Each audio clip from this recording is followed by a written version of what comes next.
Hey, Mitch, John, simple question. Do you take steps to protect yourself whenever you're out in the sun? Do you do anything? John? I'm 50-50. I should do more because I am about as albino as they come, but I'm about 50-50. All right. How about you, Mitch? You seem like a guy that probably does. Well, I didn't used to, but these days I got myself a little daily moisturizer. I do it because I get dry skin anyway. I just got one with SPF. That's all I do. I know I should probably do more, but yeah. Okay. You know what? I'm kind of 50-50 too. Sometimes I'm pretty good. Sometimes I'm not good. And it's funny because I know that I should be better, but yet I still don't necessarily take all the steps that I need to take. And that's what we want to talk about today. I think most guys know that the sun can be really dangerous, and skin cancer is a cancer you don't want to get, but yet we still don't necessarily take the steps that we should to protect ourselves. And that's what we're going to talk about today. This is Who Cares About Men's Health, with inspiration, information, and a different interpretation of men's health. My name is Scott. I bring the BS, the MD to my BS, Dr. John Smith. Good afternoon. Producer Mitch is he cares about his health convert. Hey there. And we've got Dr. Decker Deacon. He's a dermatologist. He's also a skin cancer expert at Huntsman Cancer Institute. And he's going to probably tell us how bad skin cancer is and hopefully give us some insights as to what we could do to make sure we're more than 50-50. How are you, Dr. Deacon? I'm doing well. Thanks for having me. Also, Jake Jensen. He's a professor in the Department of Communication at University of Utah. And he's got an interesting relationship with skin cancer. Jake, thanks for being on the show. It's my pleasure to be here. All right. So we want to hear real stories. So first of all, let's just get right into it. Jake, you're the reason we're here. You got hit with melanoma when you were 19 years old. What happened? I was a lifeguard working in Montana. I had just graduated from high school. You know, I was in between my freshman and sophomore years of college. And it was right at the end of the summer, having spent the whole summer out in the sun, lifeguarding at a little small town pool.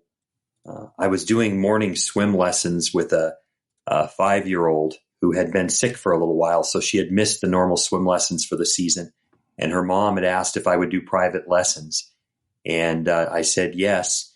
After I got done with the first lesson, her mom, who happened to be the county health nurse, her name is Sue Good, she walked up to me and she said, "Hey, has anyone ever told you you have a really strange mole in the center of your back?" And I said, no one's ever told me that. I walked into the lifeguard house. I asked the other lifeguards, I said, "Have any of you noticed that I have a strange mole on the center of my back?" And they all go, "Oh, yeah, you do. You have a really strange mole." And I thought, well, thanks for telling me. Yeah, no kidding. Did she indicate she thought it could be skin cancer at that point? Yeah, and you know, in hindsight, she's a county health nurse, and she still is to this day, by the way. She's been the county health nurse for that county for many decades. She'd had maybe, a couple weeks worth of training over her career in melanoma identification, because it's something that county health nurses pick up a little bit along the way. And she just thought it looked strange. It did look strange. She wouldn't have articulated it in this way at that time, but it kind of violated ugly duckling sign. It didn't look like any other mole on my body. I mean, what really made it stand out is it just was clearly something very different. It broke the pattern on my back. And she's, of course, sitting there watching me teach her daughter to swim. And so she can't help but notice the mole on my back, right? Right.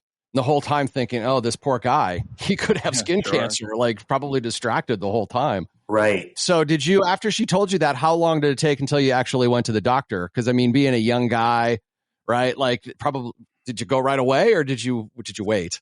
Yeah, it's interesting because I think at that time I was very much a person that was, a waiter, if you will. I would wait. If I found something, it would be, months before I moved.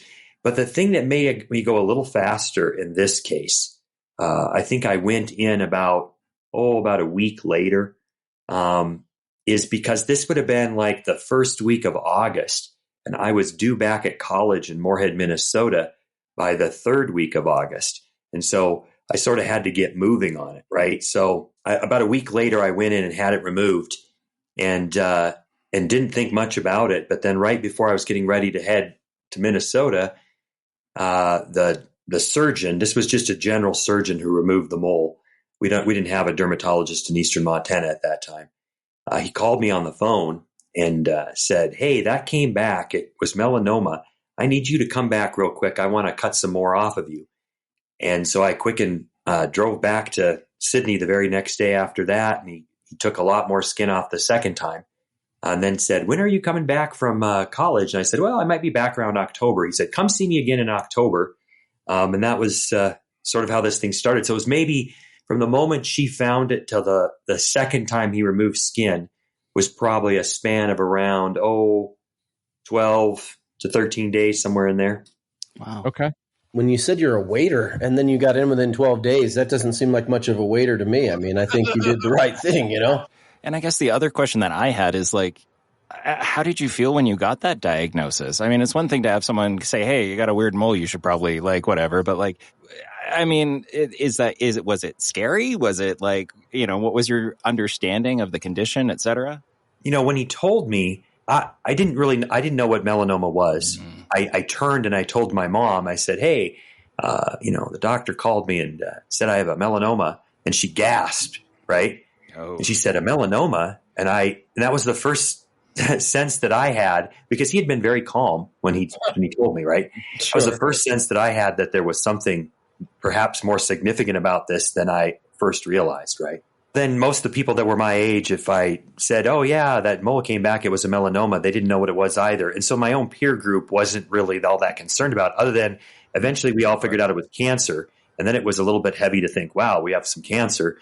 All of the lifeguards immediately went in and got mole checked then. I think their parents did that as much as anything. But honestly, it took me years to really figure out the experience I had been in. And now I look back on it and realized, I was very, very lucky that Sue caught that, because had she not caught it, I was about to go to Minnesota, and Minnesota is cold and the winters are long, and, it probably wouldn't have been seen again until the next summer at the earliest. So, hat tip to Sue. She caught it so early. And again, I think it was, if I had just infinite runway in front of me, it probably would have been, 3, 4, 5 months at a minimum before I really did anything.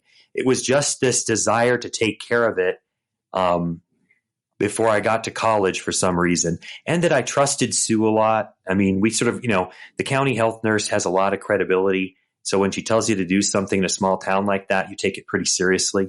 So, I think Sue's credibility weighed really, really heavily. Not to fearmonger here, Decker, but what would happen if somebody ignored a melanoma? Like, when does it start to become a bigger issue? It moves pretty quickly, doesn't it? That's my understanding. It can be quite variable. When you catch it early, so a stage 0 or stage 1, and do an excision in a relatively timely manner, the rates of the 5-year recurrence rate is one of the metrics we use. So how likely is it to come back within the next 5 years? Is less than 1%. It's actually less than 0.1%. So when you catch it early, that's when it's treatable with a local surgery. Once it's on the move, once it's gone to lymph nodes or particularly other parts of the body, once it's metastasized, that's where it's a whole different ball game. And that's why it's so important to catch these early. At the top of the show, we didn't ask Jake or Decker like what their steps are to protect themselves. First of all, Jacob, do you think this experience, tell us about the Jacob before and the Jacob after getting diagnosed with a melanoma. Did anything change in your behavior? Yeah, it did. I was a person who burned till I peeled every summer growing up in the 80s and the 90s. To be honest, I did that because our feeling at the time was that if you burned till you peeled at the beginning of a summer, that you were protected for the rest of the summer. So most of the young people I knew, we would intentionally burn to peel. And I certainly did. But, after this experience, in the years that followed, I wish I could say I immediately corrected my behavior. I didn't immediately correct my behavior because I didn't immediately understand what I had just been through. But over a span of about 3 years after that, as I read more about it and I talked to people about it, it was really huge. I would occasionally meet other people that had melanoma.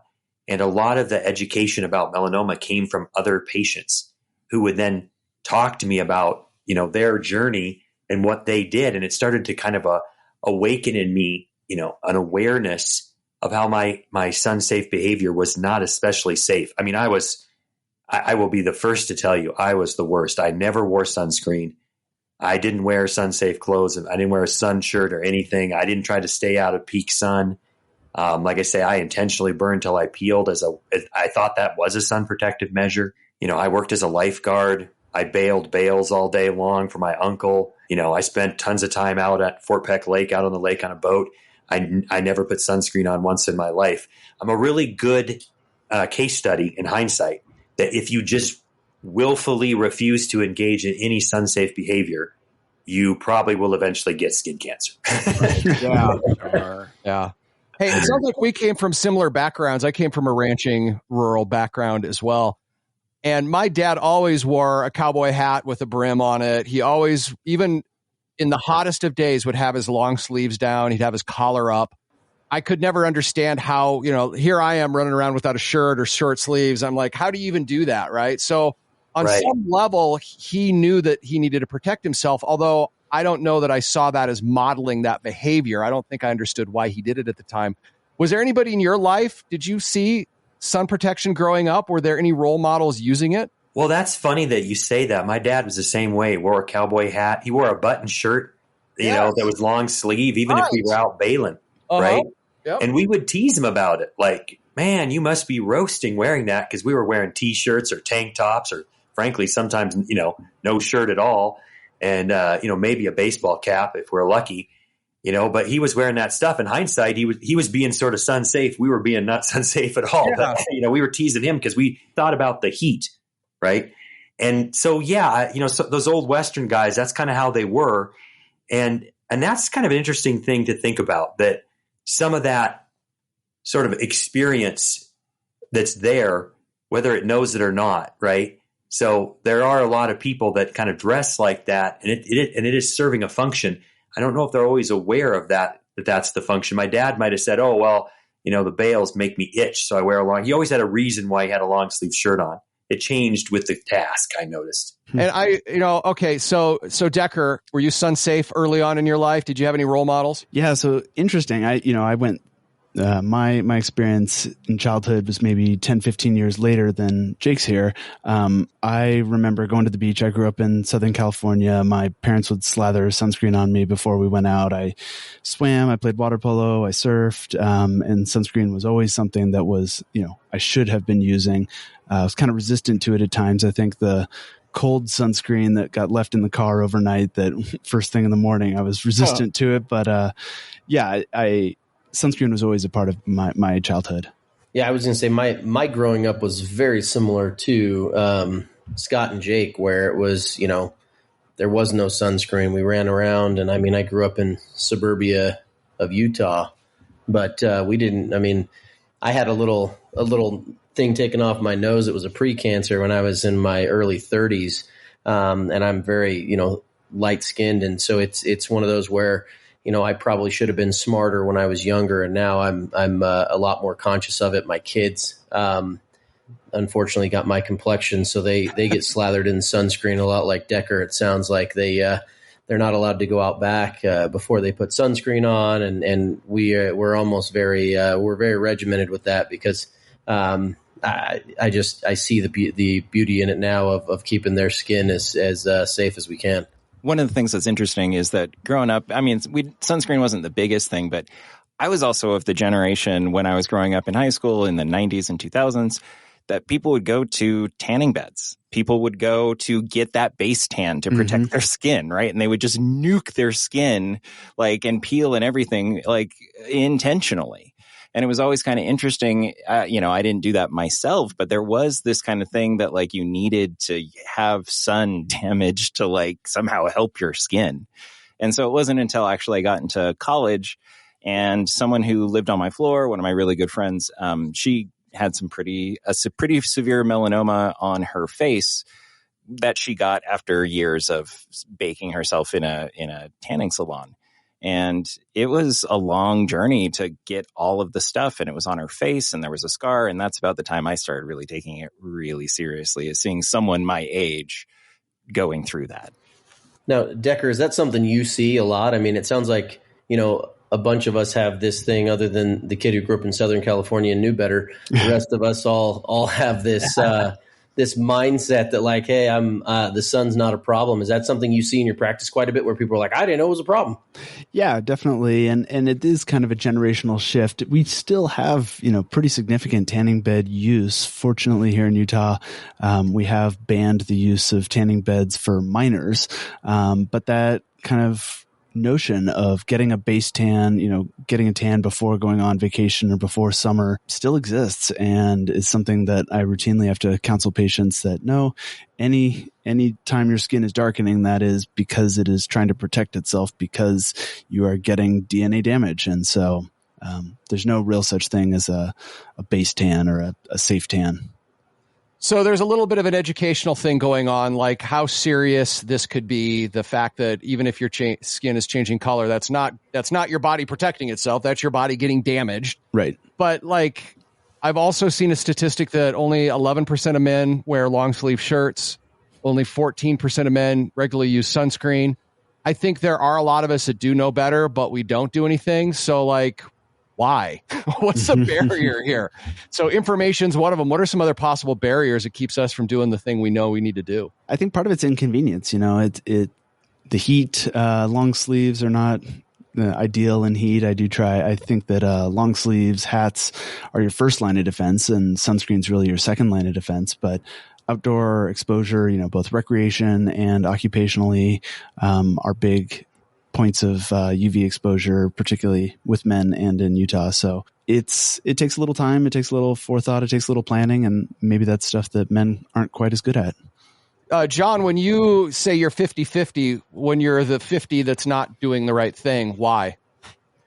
A lot of it is time. Like during the summer, we put a pool in last year. And so the 50 I had it on was when I was like making my kids do it. I'm a big fan of trying not to be double standard dad, even though I am completely double standard dad majority of the time. I like to tell myself I'm not.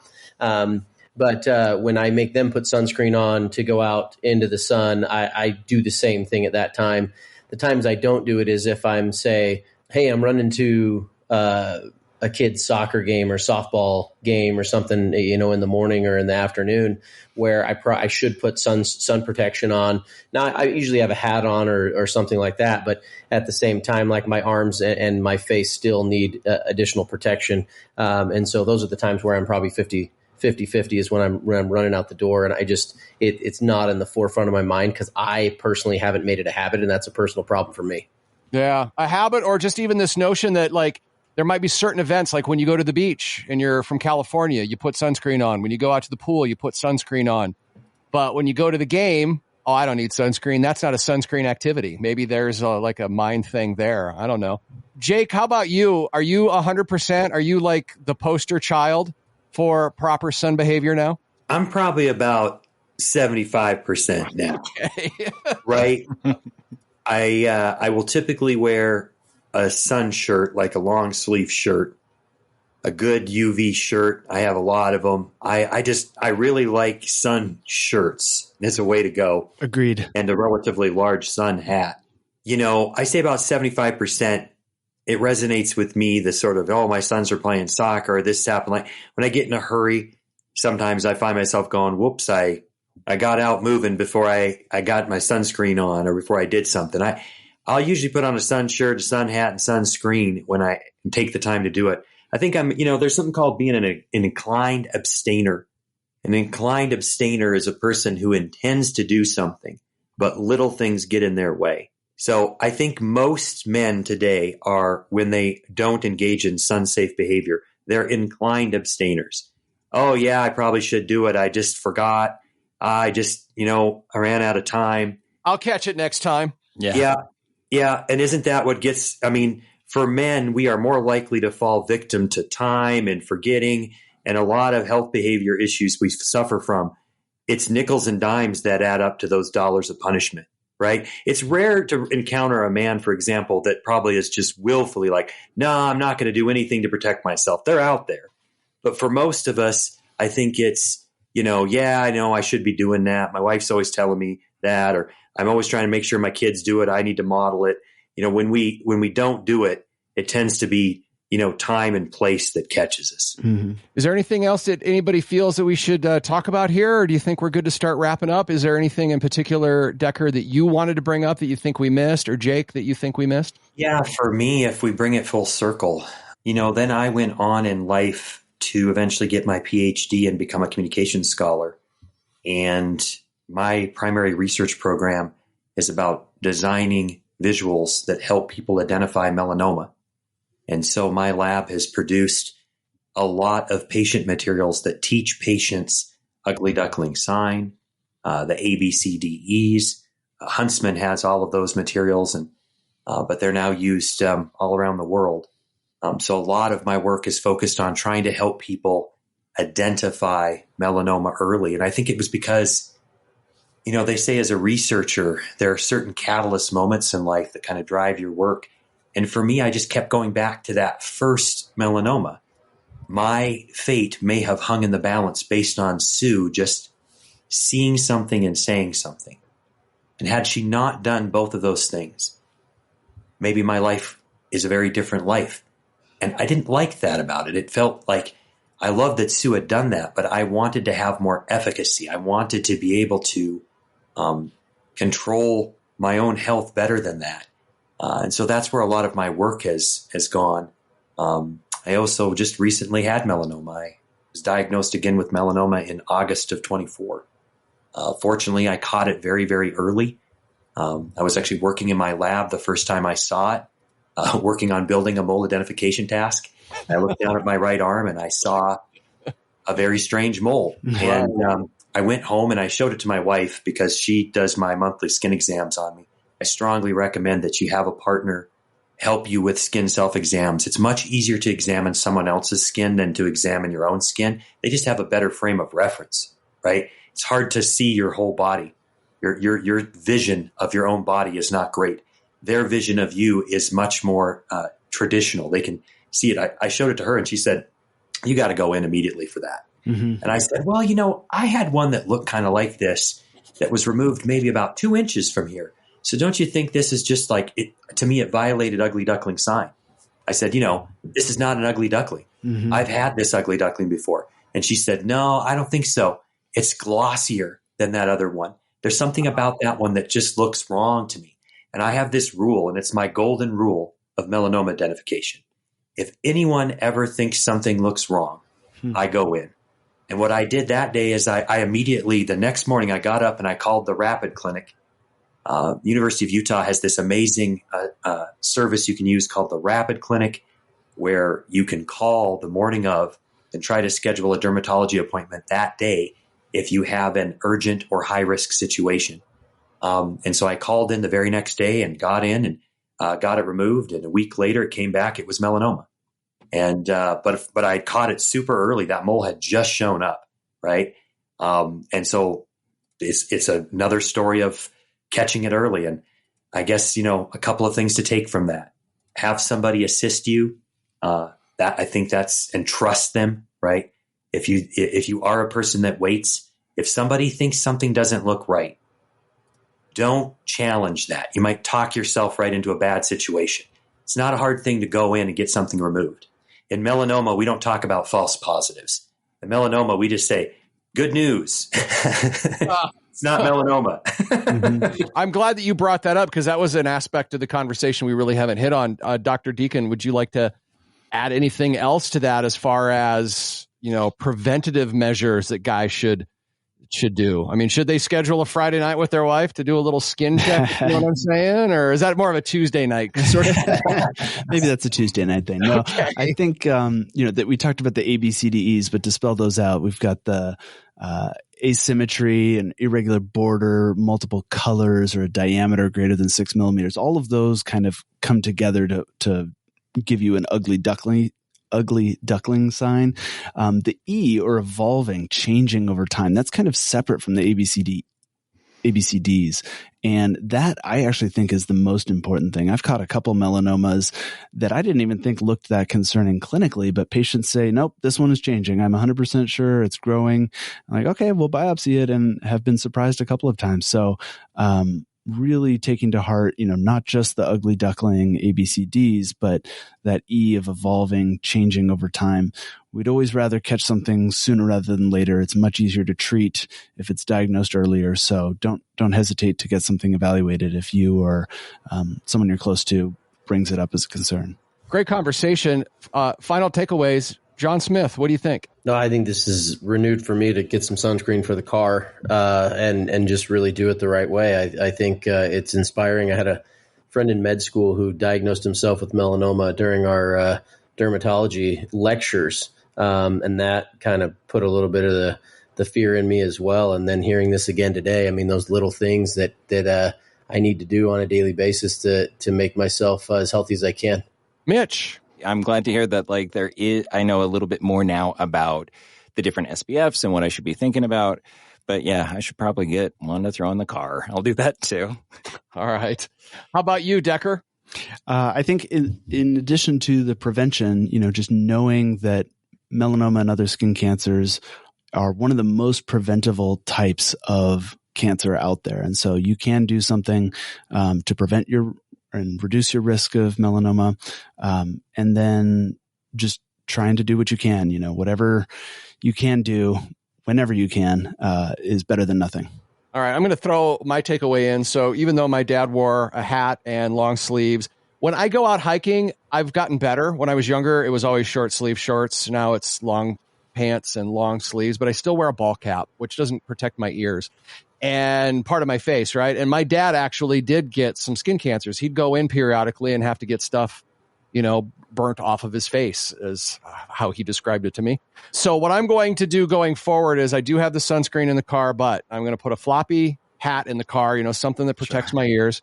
If I set out on my hike and I don't have that and I haven't sunscreened up for the other places, I'm going to hear both Decker and Jake say, Scott, you really should go back. You really should go back and just do it.